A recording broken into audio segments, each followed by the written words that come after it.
Is the podcast Close. going or not? Yeah, we're rolling. Okay. We're rolling. Sorry, people. We'll do a Q&A sandwich today. We'll do some Q&A. Talk to Jared about his recent bear hunting. How he missed a bear. Even though he shoots guns a lot. And then we'll do more Q&A. Don't know how long it'll be. Yeah. This will be good because I'm not that talkative yet. I'll get in a rhythm here. But what a question was... These are all fresh for me. I don't know them. I'm going to mangle some of these names. This one isn't that bad. Spruce and Glow Wellness says, does an awesome stash help you camouflage better? That's my wife. That's great. Sorry, Vic. I didn't recognize your handle. That's Spruce and Glow Wellness. That's she's tolerating my mustache. And so she thought that was a funny question. It helps you camouflage better. That's shouldn't even be a question. Like, dude, in reality, like, we all camouflage. Like, dudes with darker skin, I think, have an advantage in the woods. Yeah, I'm white. I'm white and tall and look at those easy legs. to see. Yeah. So hunting for me is not as easy as little guys. Yeah, slightly less. I don't face paint ever, but... Well, how long are you going to keep the mustache? My plan was until I shot a bear. And so right now it's looking like I'm going to have it through most of June. Well, it'll be coming off at some point, though. I'm going to bring I got a pair of the Manscapes. I think I'm going to bring them. So if we have a day back of the truck, it's going to come off mid-hunt. Nice. Yeah. Tactics for archery elk hunting in G-Bear country. I don't know. A lot of people had questions about operating in G-Bear country. Is it any different for me than any other hunts? I guess. I mean, anytime I get yes and no, because anytime you're out hunting, you should be aware of your surroundings and like very present. Obviously, when I know I'm in grizzly bear country, I'm aware that there's grizzlies out there, and I try to identify areas where the opportunity to have a close interaction with one could occur. And like be very vigilant and scanning in through the forest around me. And like trying to, if I'm in a spot where it's like I'm by the creek or it's noisy or it's really thick brush, I'm not hunting, like I'll pull my bear spray out, have it in my hand, or I'll make some noise and like click my trekking pole on some stuff. So it's not like I'm sneaking through the woods. Yeah. I mean, if I'm stalking, I'm stalking. Yeah. And then just keep a clean camp, and I don't hang my food up high enough and out far enough. I just go put it in a tree, not right next to my camp, but close enough typically that I could hear a bear getting into it. So I could wake up and grab my gun and be...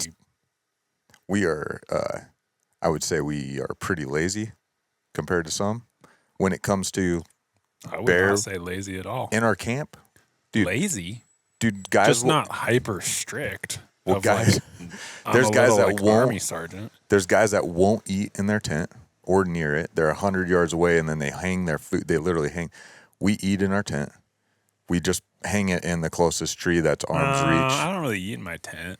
I'll eat in the Thanks for eating in mine. Yeah, you ate in mine. Freaking, we sat there and boiled snow and ate freaking in the mule deer hunt. Yeah, but it's not like there's like food on the ground. If I've spilled a meal before, like I have scooped the meal in the dirt up and I've moved it. Gotcha. But the lingering odors of food in the air and eating it is not gonna, like, it's just not a thing. No.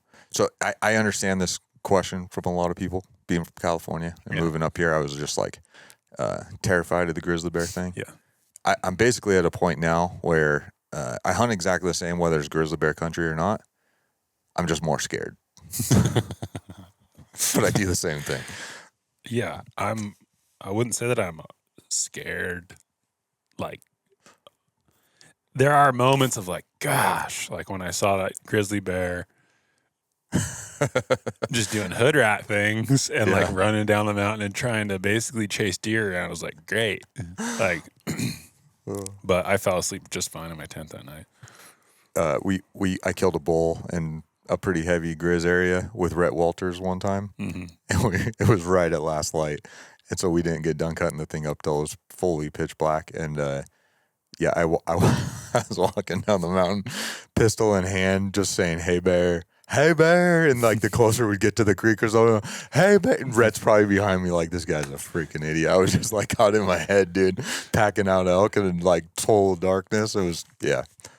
So that's how I get sometimes, but I still operate the same. Still stalk the same way, still hunt elk, still call, still do all that. Yeah, I hunt and do everything the way I want to do it. Yeah. I think you always get a little less weirded out the longer you're in grizzly bear country. Yeah.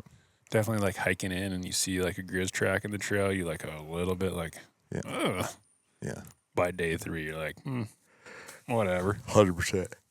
Don't just be aware when you're out hunting. And just obviously if they're going to come into camp, there's a chance that it could be food or they could just be being bears. Juvenile bears to me are not that cool. Because they might just be like, what's this? I try to keep some stinky human scent going. Oh, like yeah. My boots and my socks or whatever. And like, Yeah. But yeah, sometimes I'll have like a breakfast bar or something. I'll just like put it inside my backpack in a bag. It's like, Yeah.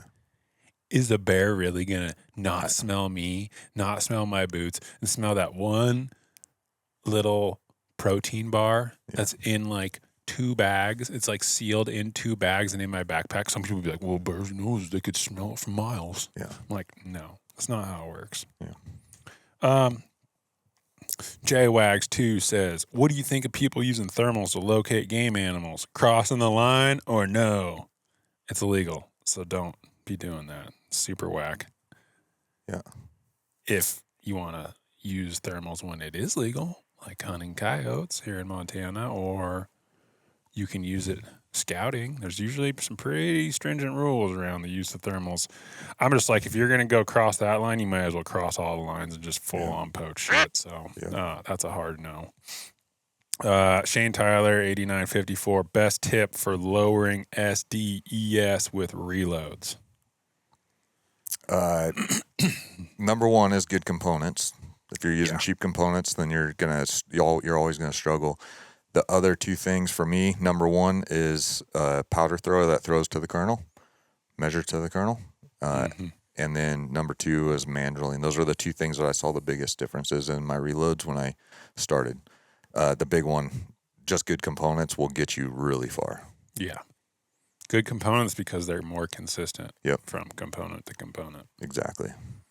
Good components. I feel like you don't even really have to do load development. I didn't. Yeah. On my last load, I didn't even do. I mean, I just loaded some different powder charges to see what the speed was, and then it was like, this is good, done. I would say it depends on the caliber and because a lot of the calibers that we use are just inherently accurate. Everything about the case design, and then obviously good components that you don't have to do. Like you put the amount of powder in the case to go the speed you want to go is really what I do. But there's definitely some of the older style, just cartridges. I feel I 100% have experienced load development being beneficial, and then sometimes your barrel. Sometimes funky barrels will just not act great, and you can get them to shoot. I normally am not interested in a barrel that's finicky, that needs a particular load, and so you might waste some money and throw a barrel away. But in reality, any of the new cartridges with really good designs, good components, and then like I said, that I used to use RCBS, the Chargemaster Light, the little guy, and that one, man, and you've experienced a little bit too. Just they float, they're just not accurate. They overthrow a lot, and the scales that like I'm using is the A&D FX120i or whatever it is, and then the Ingenuity Trickler throws to the kernel, measures to the kernel. Yeah, it's hard to not get decent numbers when you're measuring that accurately. Yeah, I used to drop charge and then trickle on a balance beam. Oh, really? With the little manual? Yeah. Yeah. Dude, it's honestly it's super accurate. It's super accurate. It's just slow, right? It's just slow. Yeah. And then I got RCBS stuff. My Matchmaster just stopped working well. In my opinion, my Matchmasters are just 2 thumbs down. unfortunately. Yeah, it sucks. I had high hopes that they would actually be good because it seemed like some of my older RCBS equipment was really good. And then I feel like the quality has went down, which there could be some various reasons. They'll for get you some in of the those ballpark. things. They'll definitely get you in the ballpark. And I've had it throw good, but it's inconsistent. Like my trickler stopped working when it was spinning, it wouldn't push powder out. And then it's like my scale floats, and like one day I'll load and then I'll turn everything off and come back 2 weeks later and reload the same exact thing on the same lot of components, the same lot of brass, the same lot of powder, and then go to the range and be like, whoa, my dope's off, and run over the chrono. And it's like, it obviously didn't throw the same weight that it said it threw last time. Yeah. The numbers were the same on the scale, but it clearly wasn't. Yeah. And then you can go down the rabbit hole of like, I don't know. I was reading because I just tried to do some quick research on it the other night when it was acting up. And then I saw dudes were talking about like where you plug your scale into and what the electricity, like, and this is your world. Yeah. How it like flows into that could affect. Oh, it does. And that's what, so my scale is plugged into it's a uninterruptible power supply, right? Yeah. Plugged in the wall. 120 volt AC comes in, it converts it to DC, and then converts it back to AC again. And removes static electricity.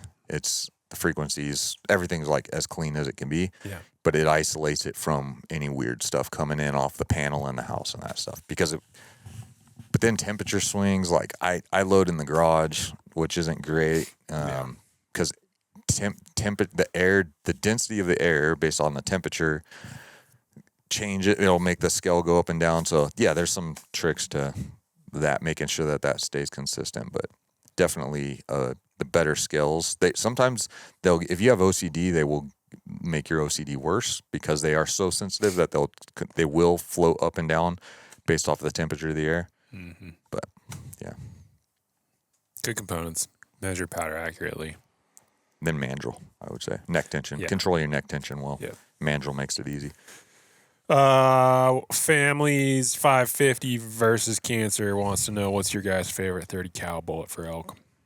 215 hybrid targets by Berger would be my favorite right now. Yep. That and the 245. Yeah. That 245 is sick. Energy doesn't kill animals, but man, it's got a lot of energy. It's got like a ton of energy at like 1,200 yards or something still. Yeah. It's outrageous. It's just, yeah. Yeah. It doesn't make them more deader. No. It just feels fun. Sick. Yeah. Bucks the wind hard. Yeah. 215s, though, I think would be the go-to. You can make that work in a lot of calibers. The 245's a lot of bullet for some of the smaller ones, but like if you get a 300 short mag properly throated with the 215, that's a sick little combo. Sure is. Cam Duncan 19. Tips for target panic during stress. How to manage adrenaline until after shot kill. I want to hear your answer first, and then we'll go into tips for target panic during stress. Yeah. Just be better, dude. Just be mentally tougher. Just don't be so weak. I would say you need to mentally overcome target panic and be in control of your shot process would be number one, and create a shot process where you are in control of everything. And then I guess the second part would be experiences. You just can't beat that, but you can practice like you play in a lot of ways, or shooting against a buddy, like add pressure outside of the hunt in ways when you're shooting your bow, and go shoot, leading up to the season, maybe you just go to the range and you shoot one arrow and then you go home. Yeah. Like put yourself in the single arrow scenario or like the high pressure scenario more, and your body will inherently learn how to manage it better. But then also I'd say like on the hunt, and I'm better at this at times than others, but visualize yourself. Like if you're laying in the tent or you're sitting on the glassing knob with nothing to do, or you're just downtime, just visualize yourself killing animals. Like visualize the scenario, go through your whole process in your head of like everything that you would do, and just like break it down into little chunks and just train your brain to be like, this is what we do. Like, Yeah. that'd be my response. Yeah, target panic, that's you 100% just need to address that and stop hiding from it. People don't like to talk about it. It's a really weird thing to me how people are like, oh, don't say target panic. I was like, you all have target panic. Everybody has target panic. And you even like I feel like I've conquered target panic, but if I let go of my process to deal with it, then it will come right back. Yeah. Is that fair? If I decide to start punching the trigger again, guess what? It's back. It's always there. It's always your subconscious being uncomfortable with the bow. Your body is exploding. Your subconscious doesn't like that. The gun, there's a 50,000 or 60,000 PSI explosion going off right in front of your face. Your subconscious doesn't like that. And if you're commanding the shot and your subconscious knows when that explosion is coming, it's going to brace for impact. Joel Turner says pre-ignition movements. There's nothing you can do about it. So there are some people who have very calm, natural disposition that they can deal with it better, but you still watch them and they will flinch and glitch and whatever at times. So target panic, I recommend Joel Turner, Shot IQ, get on there and follow it to a T. A lot of people want there to be some magic bullet. You have to make a decision and have the determination to stick to that decision that you make, that you're going to execute a controlled shot, which means a surprise shot or surprise release. That's your first thing with target panic. Just get that dealt with the properly way. Stop trying to hide from it or run from it. When it comes to the pressure in the moment or like the anxiety that builds up or the excitement, whatever that is, rather than suppressing it, because like in reality, what I would say, don't suppress it, but learn to harness that energy. When the adrenaline starts pumping, you feel it on the kidneys and you try and hold that down, well, then you're not going to operate like you normally are when you don't have that adrenaline. But then you're giving up the gift of adrenaline. Like adrenaline can make you strong, but it could also make you hyper aware, make really good decisions. So stop trying to suppress it and instead try and harness it. And the only way to do that is reps, like you said. You need to be shooting archery league. You need to be shooting against your friends. You need to be shooting competitions. All that is going to give you more reps to not get better at suppressing it, but get better at harnessing it. And that's what I would describe as what like flow state is. Guys talk about it with whatever skiing or whatever else, like this flow state that they get into. And for me, like I feel the adrenaline kicking and like I'm excited, but instead of suppressing, I learn to operate and it makes my vision better, it makes my hearing better, it makes my everything better, right? But the only way that you can truly learn to do that is with reps, lots of reps. And every year, shooting against your buddy, shoot archery league, shoot offs as well. Like we do shoot offs at the Montana Wild shootout matches for ties. And we're blessing people with an opportunity to shoot off in front of a group of people. You don't get that every day, right? And that's like, it's the best way to recreate the feeling you get when there's a big elk or a big deer in front of you. And again, I'm not one to advocate for suppressing it, but to harness it.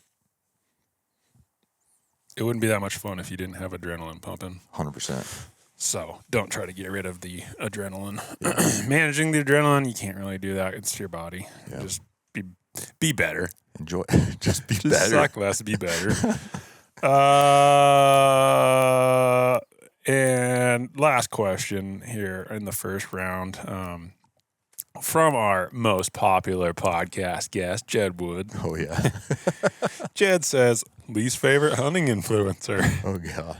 Yeah, we're not ones to really talk smack, but we'll oblige him. Gosh, I just feel like Eric over at Muley Freak is probably my least favorite right now just because he should learn how to shoot that rifle a little better, and he makes a lot of videos influencing people on firearms. So I feel like that's a valid reason for why I don't like his influence. Yeah. I that's the one that comes to mind, unfortunately, too. I hate to be a part of. You never know the whole story because, like, there's been he's had some issues in that, but when people get popular or kill a lot of critters, they get focused and then people talk crap. Yeah. My there's two things in particular with him. We didn't talk about this ahead of time, but it's he went on an ibex hunt over in one of the sick, crazy mountains over there. And he shot his ibex, and it's something to the effect of, thank God I don't have to hike these mountains anymore. And I felt like he was blessed with an opportunity to go hunt over there. And like with these people, you don't speak their language. You get to ride around their little ponies, these sick mountains that barely anybody in the world is ever going to get the experience. Yeah. I thought that was a weird response to like that. Thank God I'm done. Like I don't know. I thought that was odd. And then, but the one that really bothered me, he shot a elk with I think it was a 300 PRC, and he like showed the shot, and he like, dude, this is coming from a guy who just missed a bear a few days ago. But there's an honesty and integrity that I have a hard time when people try and deceive me. And the thing hits it square in the rear end. You could see the trace drop in. And then he walks up on the thing. He holds up a 300 PRC. It's the 300 PRC flew true. I'm like, it flew true into its butt, dude. Like, shot in his butt. And like, I've also shot elk in the butt and hit the femoral, and everything went. I got very lucky, right? But it's like, there's an honesty that I appreciate from people when we're going to influence people, because it's like, I screw up, and I'm going to tell you when I screw up. And I don't like when people don't tell you the truth. Yeah, it's not just him. There's a lot of people out there. You can go find just countless bad rifle and even bow archery shots, because it happens. As much as you want to train, it happens. The frustrating part of that is when people just don't own it. Just own it. You screwed up. I screwed up. I made a mistake. I'm recognizing it in the moment, and now I'm taking actions to remedy it, so I hopefully don't do it a second time. Awesome. Great. Yep. So Jared missed a bear. I missed a bear. Just Just a good real quick, segue. dude, Joel just texted. Joel Turner's coming over. We're going to do a podcast with Joel. I'm Nice. excited. Yeah, so you could start it. Sorry, I'm excited. I'm sending in our address. So we're talking about, people do influence. It's whatever. I don't mind the word, because it's true. Like, we influence people. There's a lot of people that influence people. You influence your friends, whether you're on Instagram or not. Influence is part of our world. It's just when you make a living influencing in a certain industry, it would be nice if you could kind of put your money where your mouth is a lot of the times. And again, mistakes happen. It's all good. Just own it. And so Jared went hunting the other day for bears. We're building some lighter weight hunting rifles this year for some pretty like sandy mountain mule deer hunts. And I wanted to build something that had less recoil. So it was more manageable at a lightweight, and it kind of forced me into a shorter effective range. So Jared threw his 223 barrel back on his gun after the Enter a Hunter match and took out some little bullets. Some little bullets. So here's all my guns came apart last week. My 284 barrel got shot out. I had to grab one action, send it to Short Action Customs for a gun that we're building for the bear hunt. My other one is an Impact, and we're supported by Defiance. I'm not going to go hunt with an Impact. And so and then my 6.5 PRC that I shot in NRL Hunter, which I wanted to use, but I wasn't thinking. I borrowed a bolt from Seth. I left it in Great Falls with Seth, so I couldn't even shoot that thing. The only barrel and gun Defiance that I had readily available, ready to go, was I could have put my 300 Norma, but that would have taken more work. My 223 ready to go. I was like, I'll throw it together. Little bullets. Carl Ross, you guys go watch that podcast. You know what bullet he likes. That's what I threw in there. And I was like, oh, this will be great. I've never actually loaded that bullet before. I just literally, I think I threw 24 grains of Varget, and I couldn't tell you what it's loaded at off the lands. I just kept turning the seating die in until it would chamber. Yeah. That's no idea how far it is off the lands. Run out to the range with Brandon, and it's just stacking tight, dude, super tight. And I shot it to 1,100 yards, and it's like, okay, this thing's good to go. So, Well, you keep telling the keep story. going? I Okay. wasn't there. sorry, it's all good. Yeah, Brandon, Backcountry Bruggy, I think is what his Insta handle is. Regardless, we go bear hunting. 223's ready to roll. We get up on this knob, and just like you thought, bear came out. It was at 8:00 at night, and the whole time I'm there, it's just like we're on the leeward side of the this ridge, like, okay, main ridge comes off, and it's kind of like bowl shaped a little bit. This is the leeward side. Prevailing winds coming this way, And the whole time we're there for, I don't know, 5 hours before the bear came out. And I'm just like checking when I'm puffing the whatever it's called, wind checker. Sorry.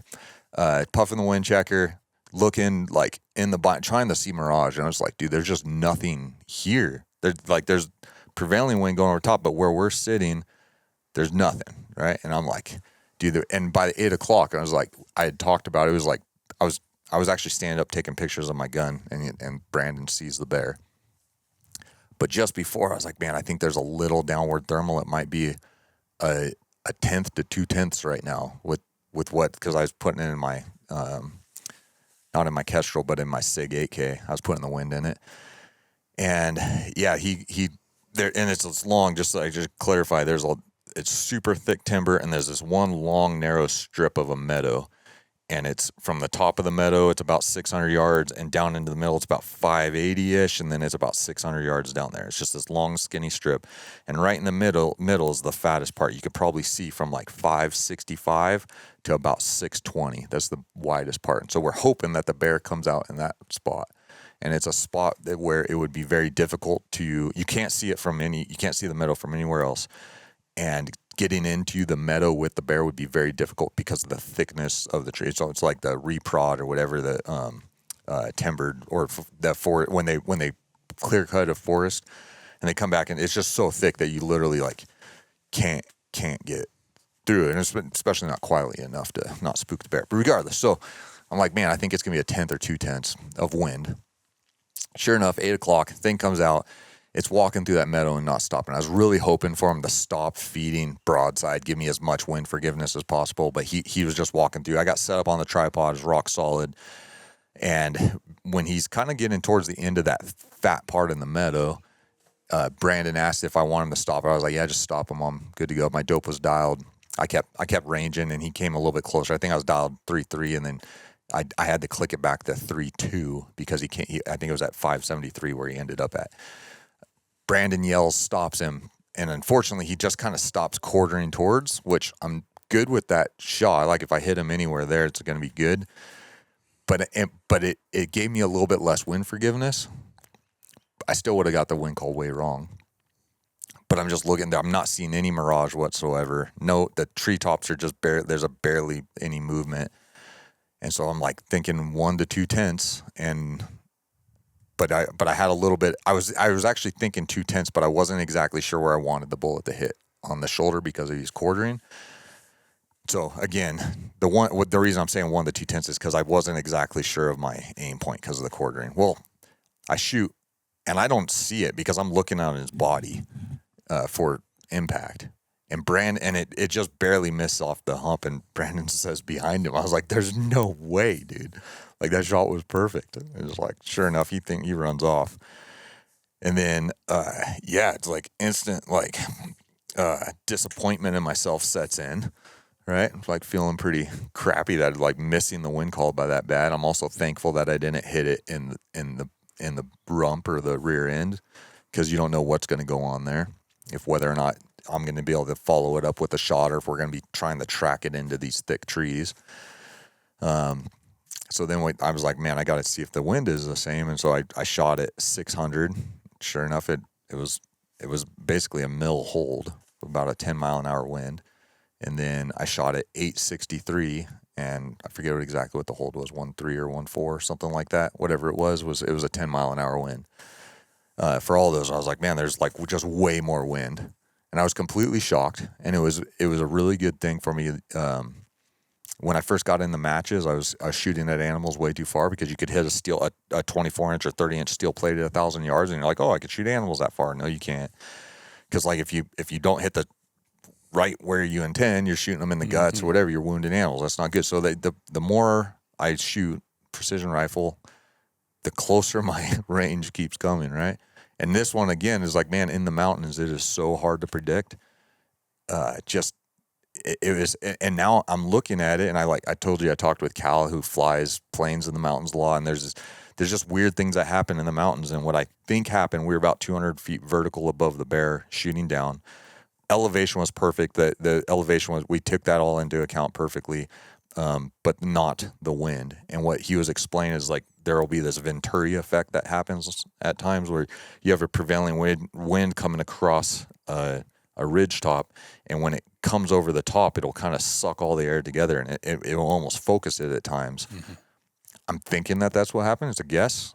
We went back out there the other day, and you could definitely, when you change the focus on the scope, there was like a spot maybe, I don't know, just clear of the trees. And depending on where you focused it, the mirage was moving real slow, but you'd hit a spot where you'd see fast moving mirage.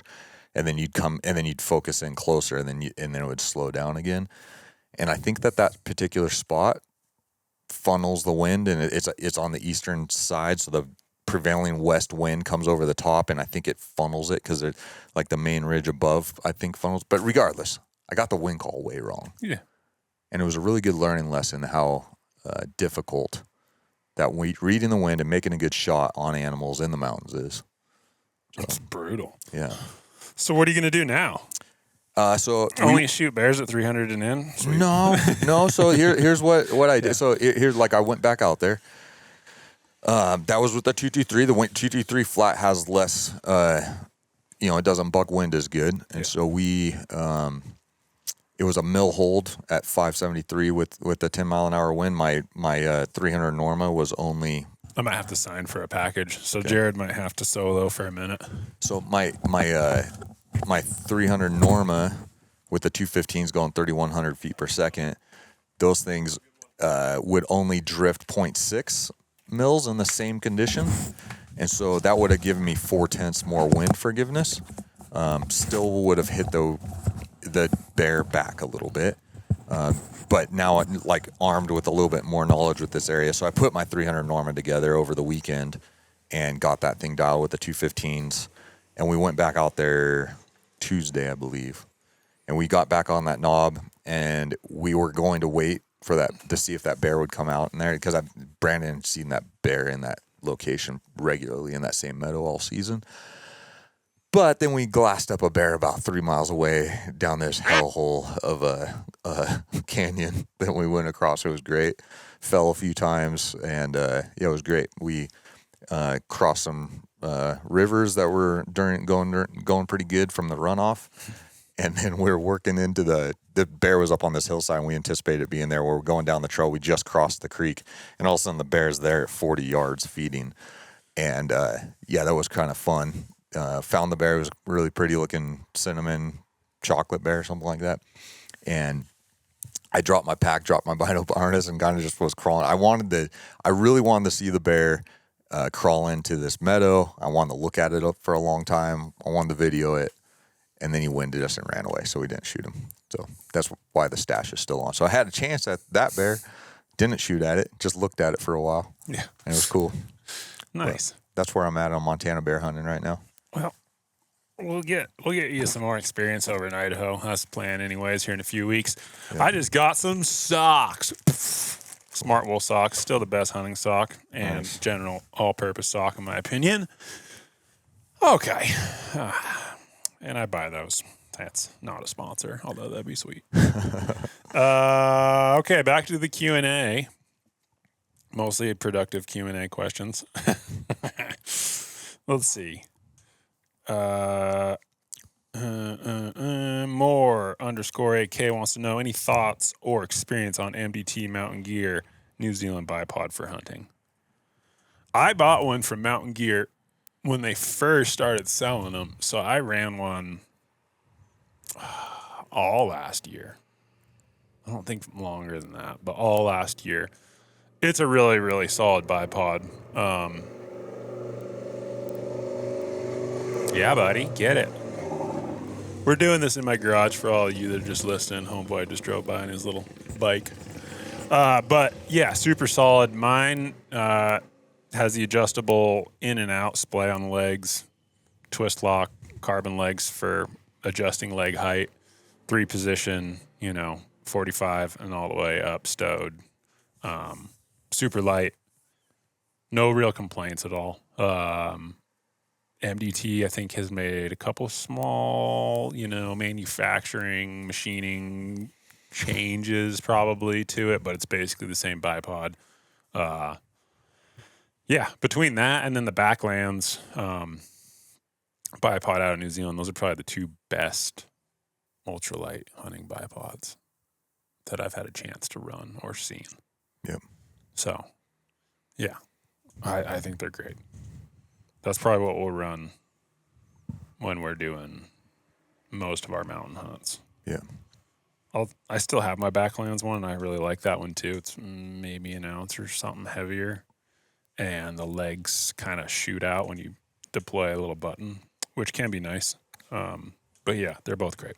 Yep. Everyone talks about having good rifle fundamentals, but what's a good place to learn? Says Jonathan David 413. So we put out a pretty good video series with Best of the West last year, the Prep to Hunt series. That's a good place. There's a lot of good info to get you started there. Yeah. I unfortunately there's a lot of information on the internet, and it's really hard to digest it all. And I think for a new shooter, it's hard to self-critique on their own on what they're doing wrong. I trained a guy yesterday.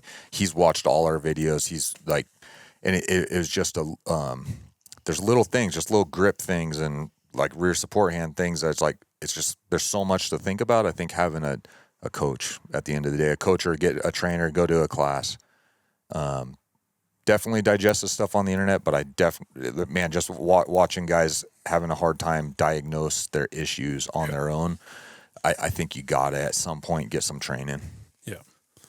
Yeah, I think either find a shooting mentor that you can spend, multiple days at the range with who's, a proficient shooter. I would say probably vet their proficiency, which that is kind of a nice thing in like shooting matches, like you can kind of like understand if someone gets the basics or not. They don't have to be like winning matches, but like, can you go top place in the top half of the field or not? Otherwise, yeah, the course is like if you love hunting and want to shoot a rifle well, like it's money well spent to go to a shooting school of some kind. The only ones I can really vouch for would be the courses that Phil and Kalen, Phil Vallejo and Kalen Wojcik have put on and are putting on. I haven't really had a lot of experience with other ones, and there's definitely some really bad ones out there too. Yep. But ask around. I mean, we're available, for questions. There's plenty of people that are willing to help people shoot guns better. Yeah, if you guys are truly interested in that, like we'd be happy that if you want to send us videos, like there's videos of yourself shooting, and we could maybe that could be something that we do for people in the future, just because it's just a video will show me a lot on what you're potentially doing right or wrong. So we could do that for people. A lot of the good PRS and NRL shoot. I know John and Matt will do classes on occasion. But yeah, the mentor thing, I wasn't thinking that right off the bat. But the mentor thing is what I had at my disposal. Thankfully, I had Glenn Demeray and Carl Ross. Yeah. It made it pretty easy to get good pretty quick because I got those guys helping me. But having another set of eyes on it, I feel is pretty key. If you're struggling, you feel like you've hit a plateau, not getting better, get some training, find a mentor, hit us up, we'll help. Yep. Duct Taped and Go Pew said, drew a tag with a buddy, but bordering units didn't apply as a group. Big mistake. Any advice? Yeah. Go just each hunt your own units. Yeah. And I don't know, share a base camp or come together after the hunt and talk about it. Like, I don't know. Doesn't seem like too big of a problem. I'm sure you guys wanted to hunt together, but you can't, so. Or go twice as long and go hunt with your buddy for a week, and then your buddy can come hunt with you for a week. Good way to do it right there, yeah. That sounds like a poor decision that you could twist into spending even more time in the field if you really know what quit your your job, situation is. But however long the season is, go for the whole thing. Eric Haddisel, he wants to know, after shooting out a factory Tikka barrel, is the action worth building a custom around? Yes.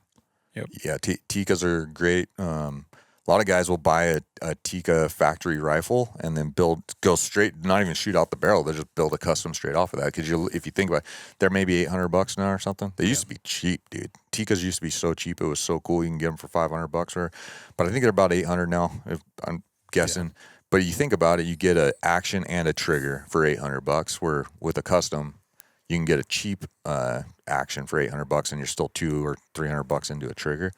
So yeah, if you like what Tikka has to offer, I think it's a great platform to build off of. Yeah, some guys just spin those barrels straight off, put one on before they even put a round down it. Yep. Carol Raup, sorry, murdering that, but backcountry pajamas, dry clothing, long johns, etc., or muddy pants in the sleeping bag.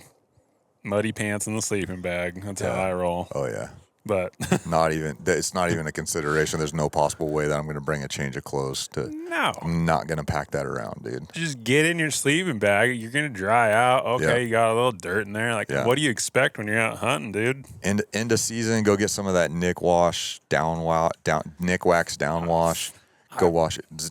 Just go wash your sleeping. It makes a difference. You probably just get new ones every year. No, I just keep running them. Well, dude, so your down does, from the oils and the dirt, it does start to it doesn't fluff as well after a few years. So yeah, I do not worry about getting it dirty or whatever, but I do wash it every couple of years. And then you throw it in the dryer with some tennis balls and it fluffs it all, and it's legitimately way better. It's like, this is how it used to be. I figure my 0, my 15, soon my 15 will be like a 30-degree bag, which would be great for like scouting and early season hunts. And my 0 will be now a 15-degree bag or like a 10-degree bag. That's good. And then so you're carrying the weight of a 0 for a 15-degree bag. I love it. That's a great idea. Yeah, but I carry camera gear, so this is like so not it doesn't even matter. A problem. Okay, here we go. Connor Barnett one. Thoughts on 7mm PRC? Great. Yeah, super cool.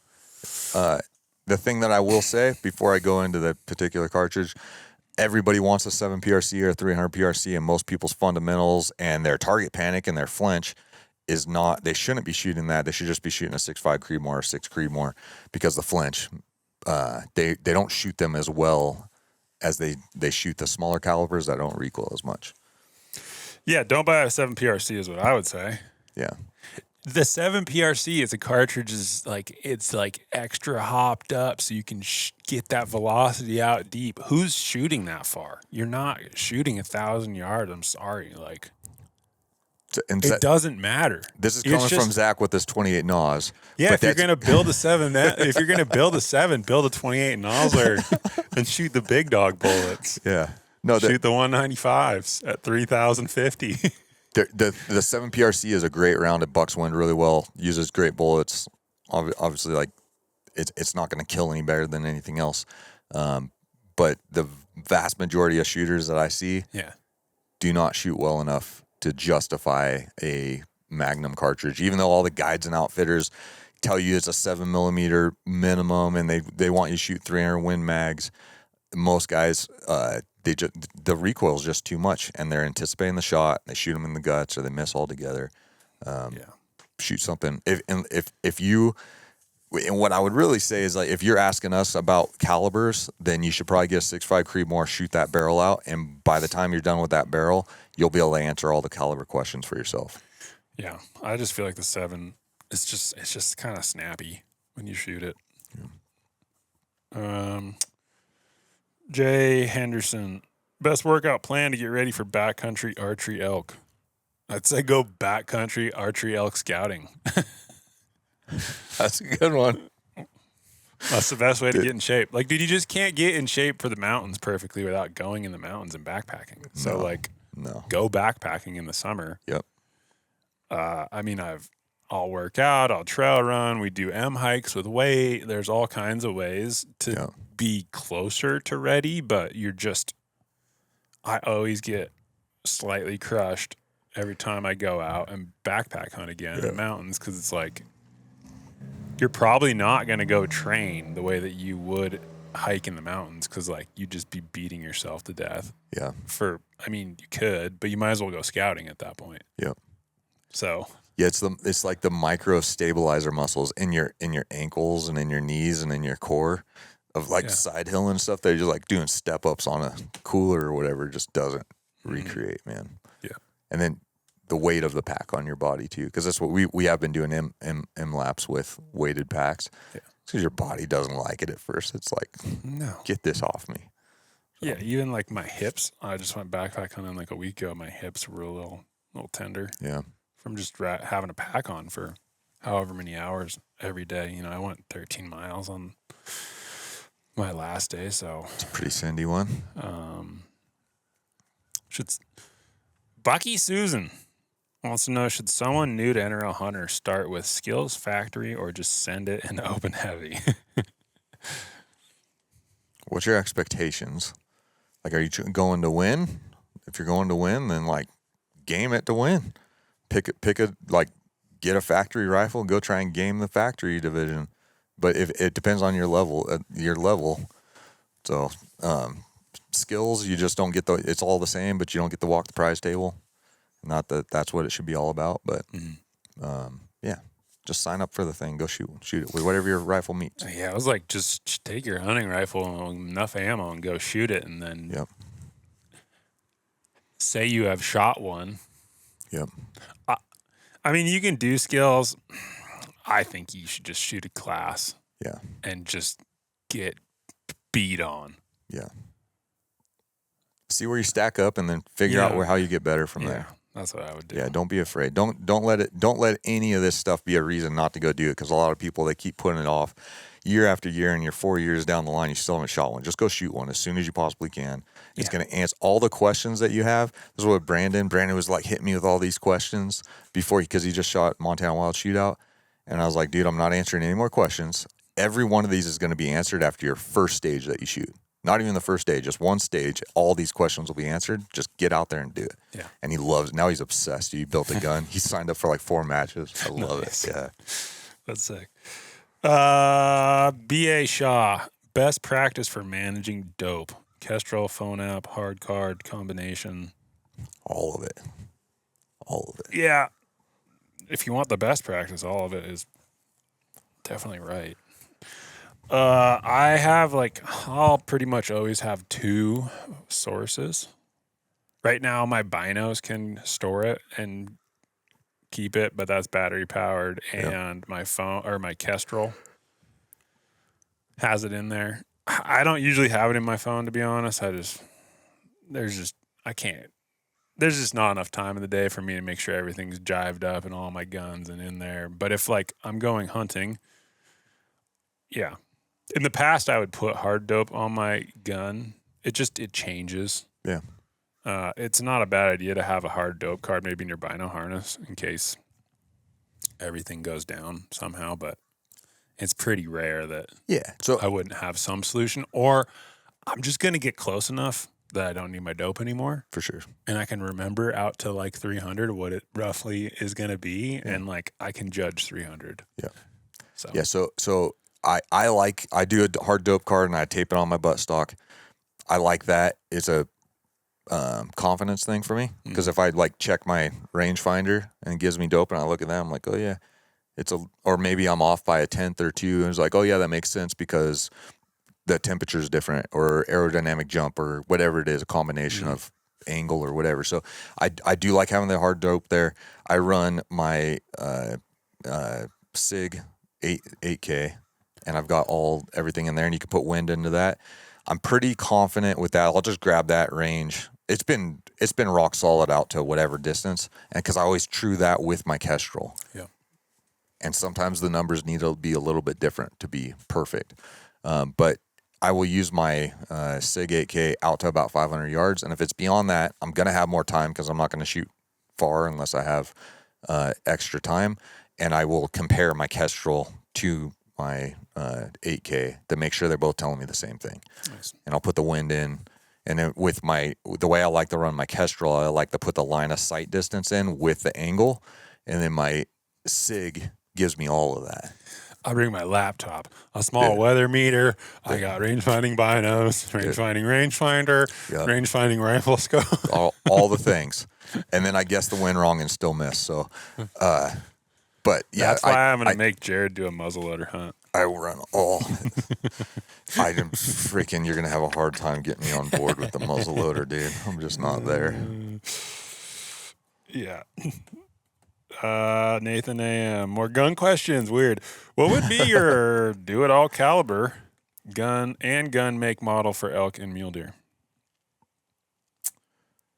I don't have a lot of factory gun experience. No. Is it factory? Is it what no? But he said gun and make model, so I'm assuming that was probably like if you bought one. Okay, so bare bones, it would be a Ruger American in 6.5 Creedmoor and I think they come threaded, and they come with a 10-round mag, I believe. I think you could run AICS. You could put a suppressor on there. It would be with an NX8 on it, either one 2.5 to 20 or 4 to 32. That'd be like the cheap one. The mid-priced one would be a Tikka in whatever flavor. Most of them are. I think they're threading every single one of them now from the muzzle. I think so you could throw a suppressor on there. Same thing. I just like a Night Force NX8. It'd be in 6.5 Creedmoor. 6.5 PRC if you want to. I don't know if they make that, but it would be 6.5. If you're asking this question, it'd be a 6.5 Creedmoor. It's the most available factory round, and you could shoot it a lot, and you can get good at shooting, and then by the time you shoot out the barrel, you can make all your own decisions. And then if it was a higher priced one, it would be a Seekins. Any of the Seekins hunting ones. Those, I think you're getting a lot for your money with those. Yeah, I was gonna say Seekins. 6.5 Creedmoor again. I would say 6.5 PRC just because I like the 6.5 PRC. Yeah. So, and then your friends can't make as funny as much. Like, you shoot a 6.5 Creedmoor. Oh, it's a need more. Yeah, no. So the thing is, just remember if you're not like it's the same bullet, it's the same exact bullet. Yeah. It's leaving the muzzle a couple hundred feet a second slower. We did the guy I trained yesterday. He had a 6.5 Creedmoor Ruger American. He put it in one of the Magpul stocks, which I don't recommend. It was okay, but I wouldn't get that stock. I'd get something from MDT most likely. It was just I didn't like the grip on it, and the forend is kind of funny. Regardless, it was only going with the 147s. I think it was going like 26.16 was the speed, and the minimum impact velocity with that bullet, I believe, is 1,800 feet per second. That got him to 758 yards, which is way further than he should be shooting. Yeah. So again, like the 6.5 PRC is going to leave the muzzle faster. That doesn't necessarily kill it better. Yeah, as long as the bullet opens up and you hit it where it belongs. So you are going to buck some wind better with the 6.5 PRC just because of the speed. Yeah. But either one of those I think is a great option. And there's like a low, medium, and high priced one. What guns are you guys running this year? Says Shane Tyler 8954. Dude, we got a variety. It's like, dude, there's too many. I don't even know. Zach keeps saying we're done building guns. Yeah, I want to be, but then we're not. Zach took his 6.5 PRC. I like to build one gun a year. I built the 6.5 PRC last year, which I'm still hunting with. Yep. We changed stocks. Well, I changed to a different color. It's a different stock. It's still a different. It's the same stock, same model, but it's a different stock. My barrel is going to be it's going to be shot out at some point, hopefully before fall. Yeah. So we bet it. He put it. He's still shooting the 6.5 PRC, but we put it in a different color McMillan. Yeah. And we betted the lug ourselves, and it's shooting pretty good. It's shooting great. I'm. This came out about last week, I think. 6.5 Creedmoor for our bear hunt. Mm-hmm. Sent that off to Short Action Customs. They chambered that and did a sick Cerakote job on it. It looks awesome. And that's in a McMillan. And then I don't know if are we going into the fall one yet? We're probably not going full. No, we're building a gun for fall, but we'll tell you about it a little more later. Yeah, still working out the details, but super lightweight. Pretty not like ultra lightweight, like 5 pound all up, but it's going to be pretty darn lightweight. And just like a sick backcountry lightweight, really good shooting rifle. I got a 28 Nosler that I like. He wants to keep on. I've hunted with my 223, missed a bear already, and then I've went out. I was looking at that dude. He's at 40 yards with my 300 Norma, dude. Freaking 215's going 3,100 feet per second. And I was just I'm enjoying looking at like he's just a pretty bear. And I was thinking about that coyote that I shot with you and Logan. Yeah. The entrance wound was about this big on it. I just watched the bear, didn't shoot it. So yeah, we're a combination of big and small and in the middle. Yep. I mean, Yeah. It doesn't There's matter. pros and cons to all of it. I mean, if you can shoot generally well and handle the recoil, like you can't argue that a bigger, heavier bullet is going to be better on wind calls, and wind's the hardest thing to call out there. So Yep. you can make an argument that the biggest, baddest calibers are the best ones to hunt with if you're trying to shoot far. Yep. And they are. That's why you see ELR guys shooting bigger stuff. Yep. Even though you can do pretty good with probably even a 6.5 PRC. Yep. And then we're building tiny little guys to save weight and make them shootable, and we'll see how it goes. Yeah, kind of I capping wanna our test distance it a little bit. and Yeah. see how it goes. Obviously, the bullet's super capable of killing it. Yeah. Was it worth the weight savings? Was it easy Yeah. to shoot? I don't know. Yeah. We'll tell you guys as we go along. Yeah.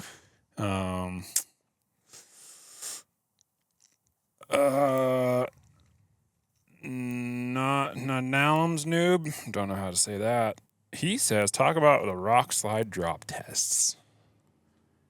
I don't know. I haven't gotten too in the weeds on the rock slide drop tests. So Yep. So Carl Ross was on the podcast a couple weeks ago. He's performed a lot of them. It's valid. It's not the end all be all. I have questions at times because there's a lot of the times that it does not get talked about enough. It's the mounting system. It's the overall platform. You guys see Forum with his epoxy and his Tika in and all that stuff. That's trying to eliminate a variable, but there's still other variables there. It's the rings. There's just how much are you torquing the rings. Each scope manufacturer, a lot of them are made in the same place, but a lot of them are built to spec of the manufacturer. So the thickness on the tube is different, and so they can handle a different amount of torque on those rings. Most manufacturers are on the 4-screw and 6-screw cap style rings are recommending 25 inch-pounds. That's too much for a lot of the scopes out there. It's just flat out too much. If you guys look at a cutaway on a scope, both behind the turret and in front of the turret, you have the parallax adjustment. Behind it, you have the magnification adjustment. And that's where the erector tube is. That affects your elevation adjustment. You over torque that thing, and then you do a drop test. It could make it look like a scope is bad when in fact it was just over torqued. Picatinny is an imperfect mounting system. We talk about that. I grease all my interfaces on the Picatinny because it does move. It is not a perfectly rigid mounting system. It pulled the angles on the underside of the pick rail interface with the rings that pull up against that angle. But if it gets hit hard, it can move. And so sometimes it's just your rings are moving, and then they're blaming the scope when in reality it's the rings moved. And so if you grease the rings, it gives you the ability, if it does move, to come back to center. You try and reduce that friction. So I do think it's legitimate. Some scopes 100% are going to fail a drop test, and some are most likely going to pass a drop test. It's not the end all be all, but I think it does hold some merit for sure. the intentions of it are good. Yeah. I know that. Yep. The testing methodologies, I'm sure you could poke some holes in. Yeah. I don't know. I think there's scopes out there that are just generally like understood as being reliable or not. It doesn't take a lot of like searching the internet to figure it out. The most controversial one I'll just bring up is the Leopold, right? I don't think the Leopold does well on the drop test, but to the two best shooters on the planet, at least with NRL Hunter and with hunting, John Pinch, Matt Alwine, they both shoot Leopold exclusively. Yep. And they don't seem to have a problem winning matches, killing animals, all that stuff. And they do savage hunts. And so that's where I'm saying it's not the end all be all. I think it's a worthwhile test, and it's worthwhile to look at the information, but it's not the end all be all. I think being able to carry enough ammo to resight your rifle or check it if you fall on it, have the tools, which is one of the things that I love about my Callus, is that wrench is in the side of it. I could just take it anywhere and re-zero it. Yep. And then having a reticle. I mean, that's the nice thing about having the Mil XT reticle is like, even if it was off, as long as it's low in the tree, like I could still reference a hold. For even sure. if I couldn't adjust the scope. Yep. So don't drop your gun. Yeah. Don't fall on your gun.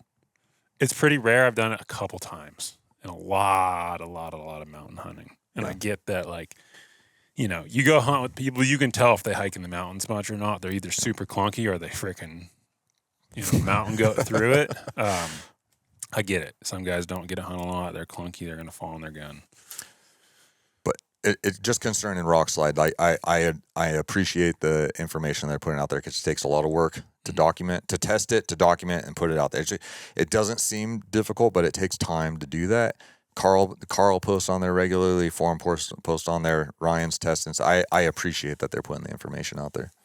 Of the tests you can find on the internet, theirs are definitely way better than a lot of them that I see. We'll put it that way. 100%. Do not, because you saw something on YouTube for some clicks, take it as gospel either, please, people. It's for your entertainment. Yeah. Salado Creek Ranch says favorite mill reticle and why. I mean, I just think Mill XT that's my favorite. That's a Night Force reticle. Yeah, Mill C, Mill XT. I like the tree.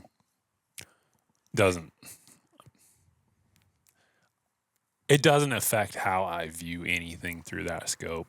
So yeah, I get it. If you're used to just a regular old crosshair, it might feel like a lot in there, but yeah.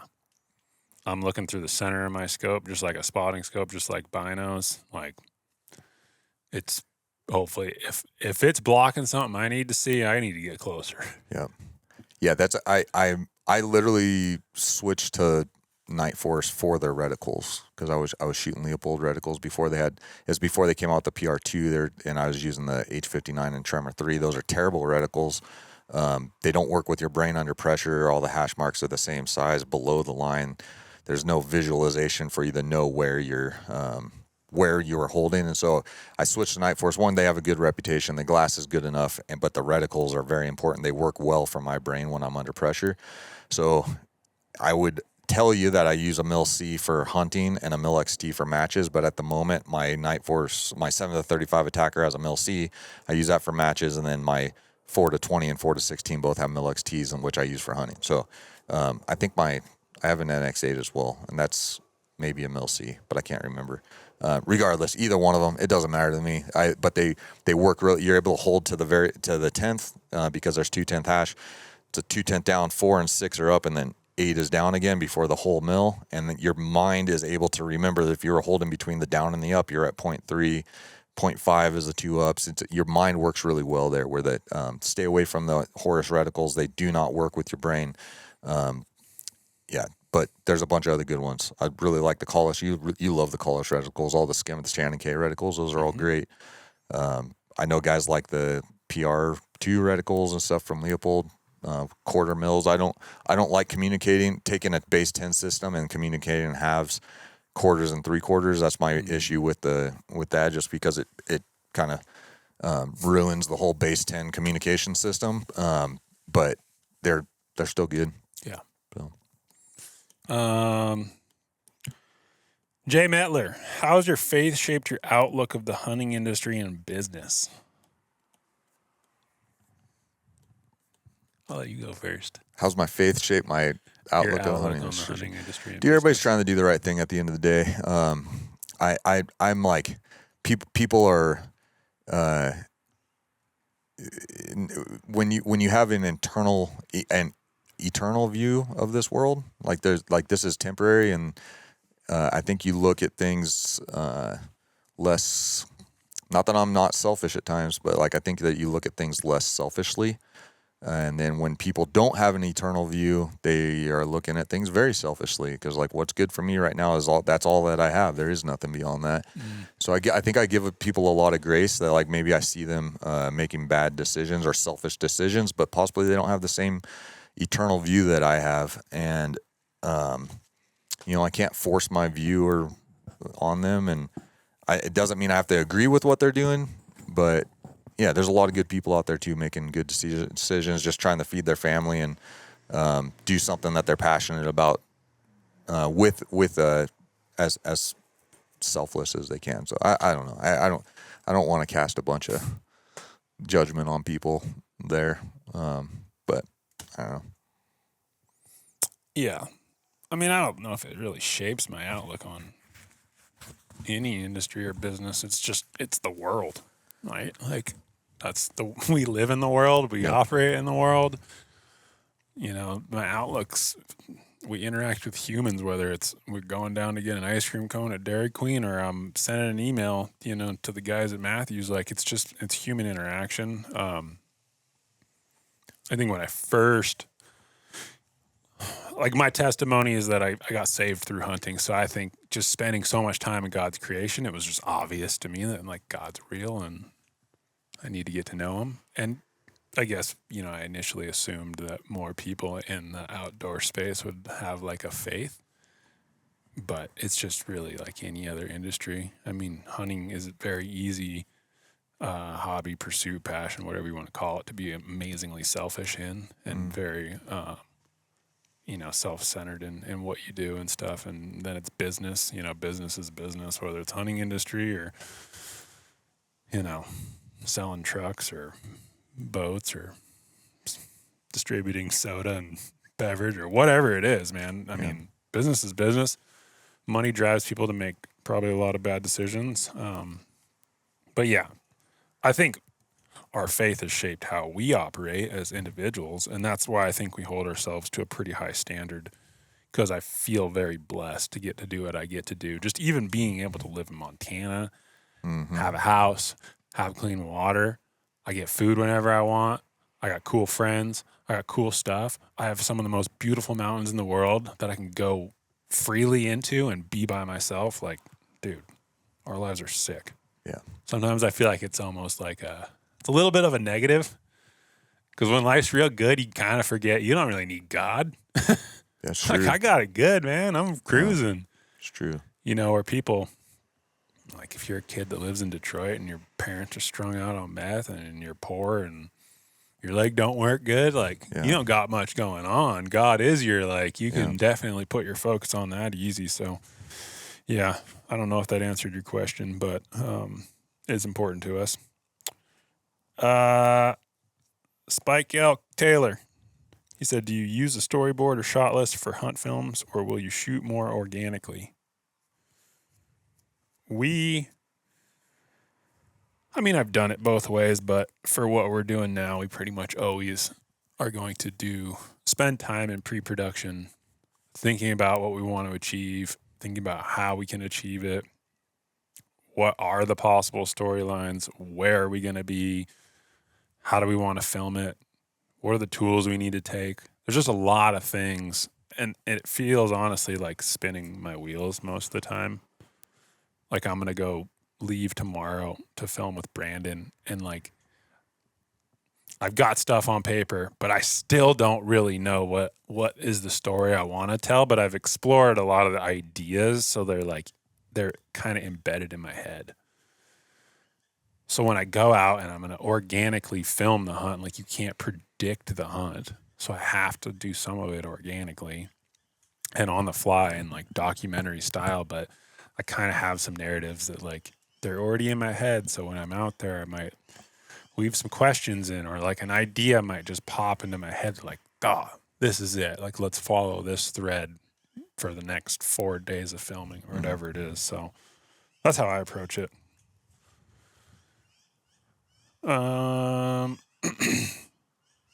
Coulter Roscoe's chassis versus stock.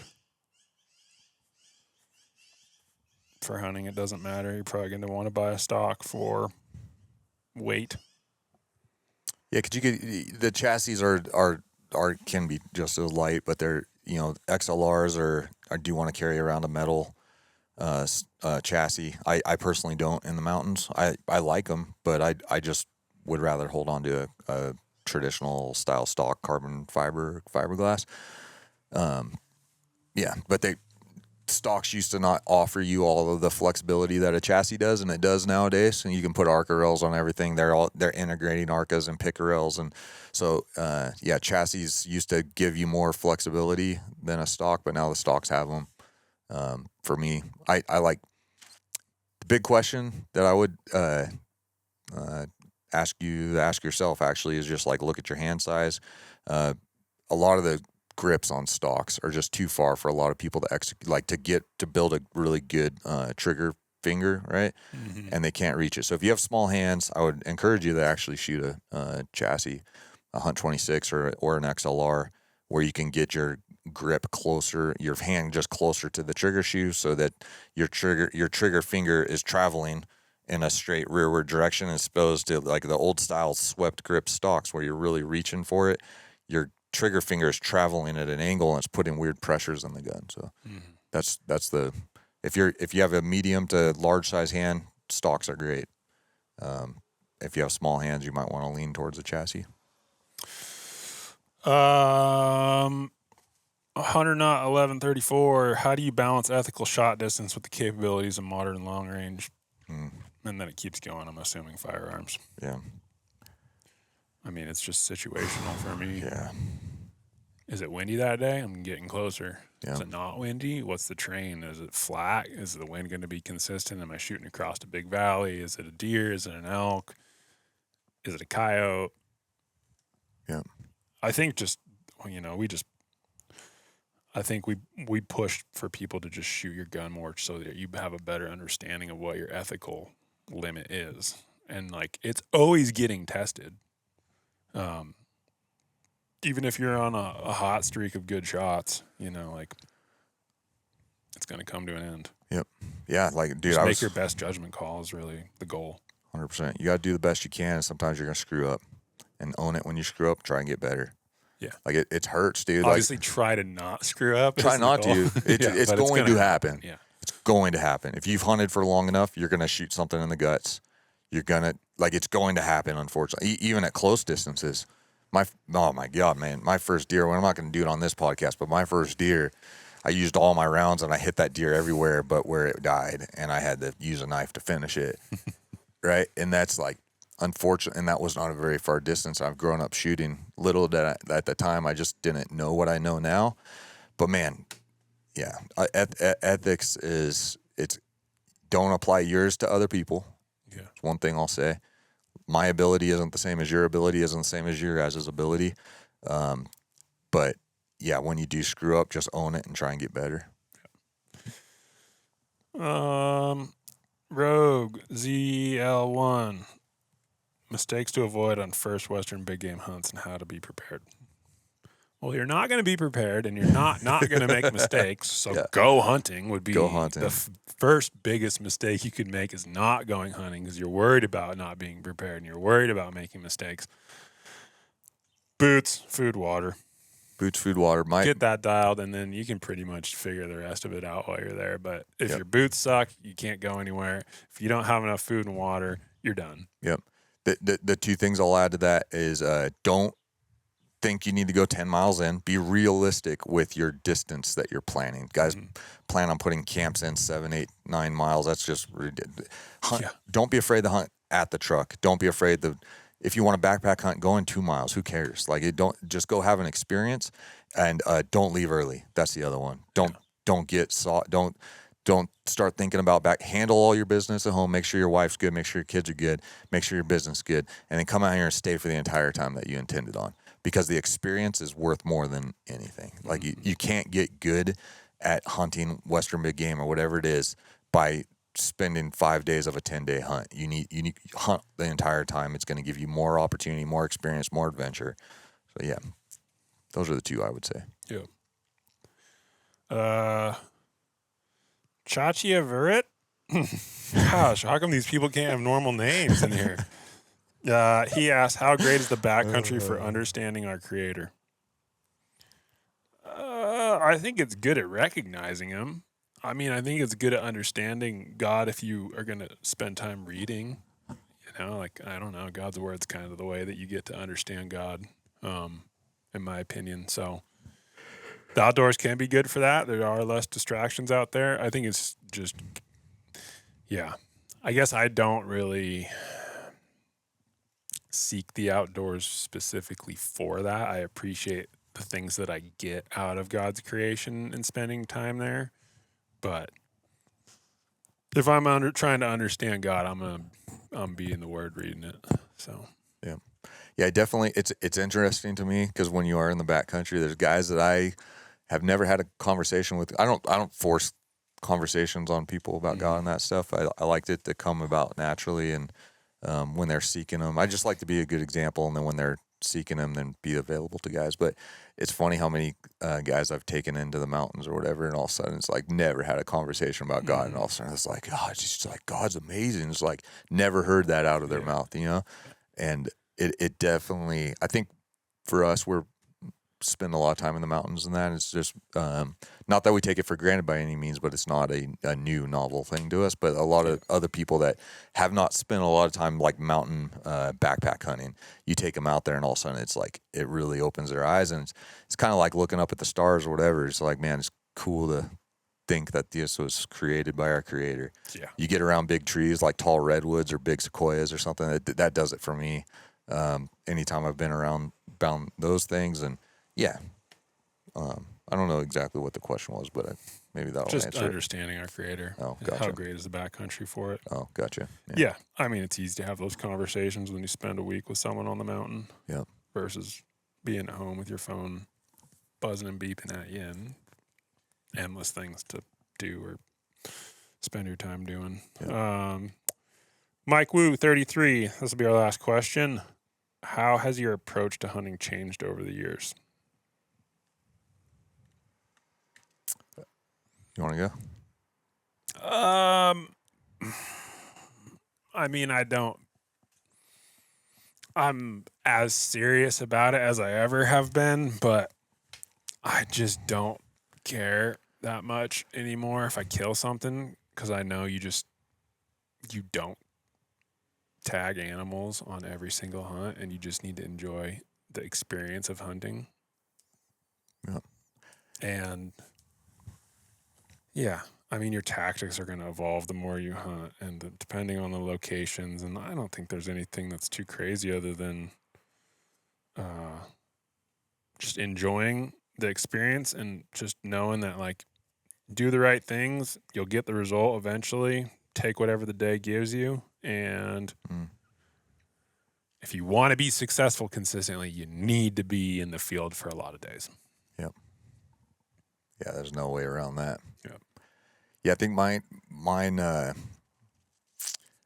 I've learned what it is about hunting that I like, and I try and shape my hunts to